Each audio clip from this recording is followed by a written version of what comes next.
अनंतकोटी ब्रह्मांड नायक राजाधिराज योगीराज श्री स्वामी समर्थ महाराज। नमस्कार। या व्हिडिओमध्ये मी तुम्हाला श्री गुरुचरित्रातील 3ऱ्या अध्यायाचा मराठी भावार्थ सांगणार आहे। चला तर मग सुरू करूया। अध्याय 3 मराठी भावार्थ। पूर्वी अंबरीश नावाचा एक राजा होता। तो निर्धारपूर्वक द्वादशी व्रत करीत असे। सर्व काळ हरिचिंतन करीत असे। त्याच्या व्रताचा भंग करण्यासाठी दुर्वास ऋषी द्वादशीला अतिथी म्हणून त्याच्याकडे आले। ती द्वादशी अशी होती की सूर्योदयानंतर एका घटकेच्या आत उपवास सोडायचा होता। अतिथी तर फारच श्रेष्ठ होता। अंबरीशला फार भय वाटू लागले। पारणे नीट पार पडेल की नाही अशी शंका वाटू लागली। दुर्वास ऋषी येताच अंबरीशाने त्यांना नम्रपणे वंदन करून पाद्य अर्घ्य इत्यादी देऊन त्यांची यथोपचार पूजा केली।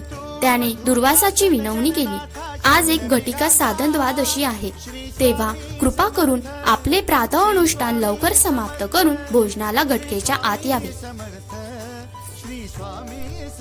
दुर्वास ऋषी नदीवर गेले। तिथे अनुष्ठान करता करता एक घटका झाली। अंबरीशाने आपला व्रतभंग होऊ नये म्हणून वेळेच्या आत तीर्थप्राशन करून उपवास सोडला। त्याने ऋषीच्या भोजनासाठी उत्तम पक्वाने केली होती।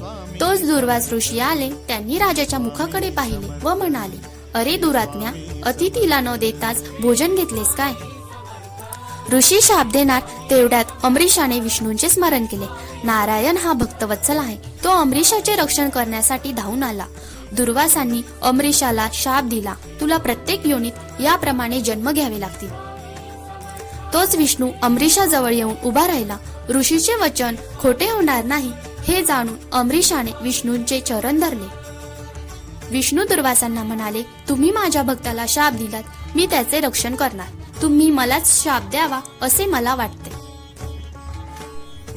ज्ञानी लोकातही श्रेष्ठ लोक पृथ्वीवर युगानुयुगे तप करतात, पण भूलोकी हरिचरणांची भेट दुर्लभ आहे। हा विष्णू शापाच्या निमित्ताने लक्ष्मी सहित अवतार घेईल व भक्तांचा उद्धार करील। या हेतूने त्यांनी विष्णूला शाप दिला, तू भूलोकी अनेक स्थानी अवतार घेऊन जन्मावेस, तुझे 10 अवतार प्रसिद्ध होतील। जगतपिता विष्णू याने आपल्या पुढील कार्यावर लक्ष ठेवून अशा प्रकारे शाप स्वीकारला। महाभारतात त्या दशावतारांची कथा, विष्णूंच्या अनंत स्वरूपांची कथा विस्ताराने दिलेली आहे।